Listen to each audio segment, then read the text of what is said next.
안녕하세요. 이번 KTRI 2023에 초대해 주셔서 감사합니다. 여러분을 다시 만나 뵙게 되어 기쁘게 생각합니다. 오늘 하루 잘 부탁드립니다. Thank you. This presentation is a case study where I would like to engage in a discussion with all of you regarding the strategy. And additionally, I would like to explore if there were any alternative approaches that could have been considered. So case is 82 years old female, dialysis patient admitted with AMI. So my junior colleague performed emergent PCI.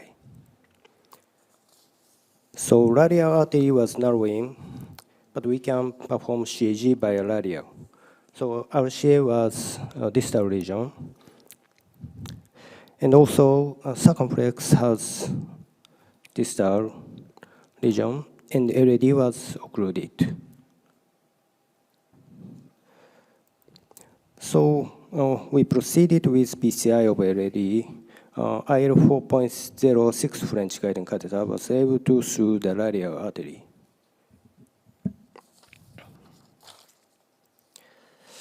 And cyan blue wire had some difficulty with manipulation, but it was able to successfully reach the distal portion. And we can dilate the occluded side with Ikazuchi 0, 2.0. And then reperfusion has been achieved. We could get TIMIS flow. So IBAS didn't pass through the proximal portion of the region. So by using Guide Plus ST, we were able to successfully pass IBAS through the proximal portion of the region. And this is IBAS, so mid portion, from mid portion of LD. So there's some severe calcification. They continued, so like this.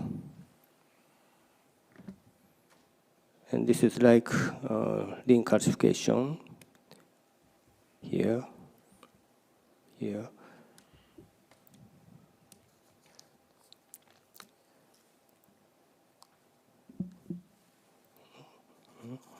Okay. So we observed strong calcification at the region site IBAS, and therefore he decided to conclude the procedure and use an atherectomy device at a later date.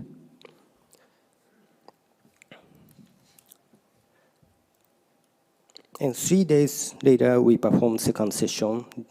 Due to swelling at the previous puncture site, we chose to an right femoral artery approach. We first performed ablation on the proximal portion using diamond back.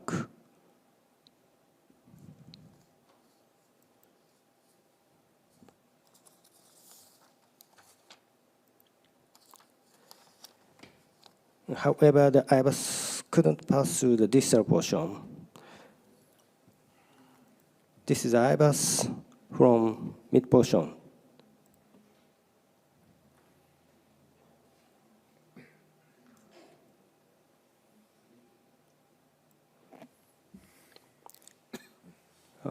This is a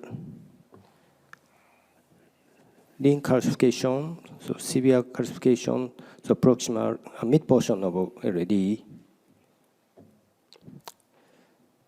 So we can see this.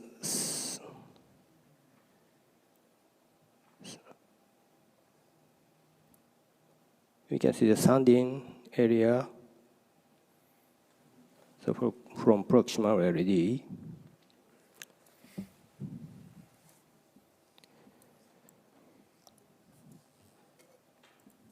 So we perform ablation at distal portion, using diamond back again. So using guiding extension Hikyaku, we can observe distal part of LAD by IBAS. So there's still severe calcification, but have some dissection. So this area have severe calcification.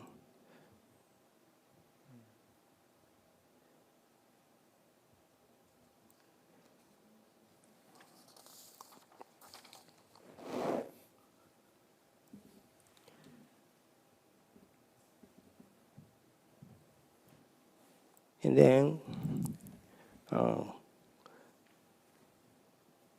this shows the balloon dilatation with scoring balloon, score flex Torio 2.5.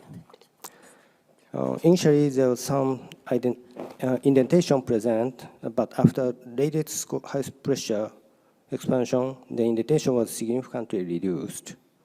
And ballooning always performed near proximal site again. After using Scoflex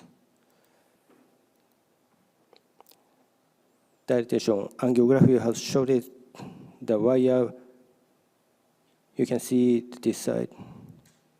So short-circuited. So IVUS examination confirmed that wire had become lodged behind the calcification.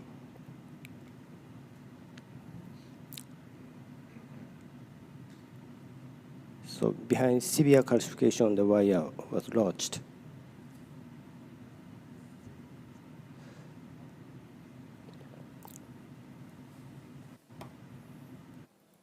So I was concerned about the possibility of coronary artery perforation occurring with stent implantation. So therefore, I performed wire manipulation to explore the possibility of selecting an alternative route. However, all attempts led to entering the same lumen, making it difficult to select an alternative route. So after a waiting period of 15 minutes, we decided to conclude the procedure based on the attainment of chemistry flow. So unfortunately, the patient was discharged without experiencing major complications, such as acute occlusion. So I want to know how to proceed in the best possible way. So is it safe? So putting stent in this situation. So I have to use the covered stent. So with any another option. So I want to know how to proceed. So thank you for your attention.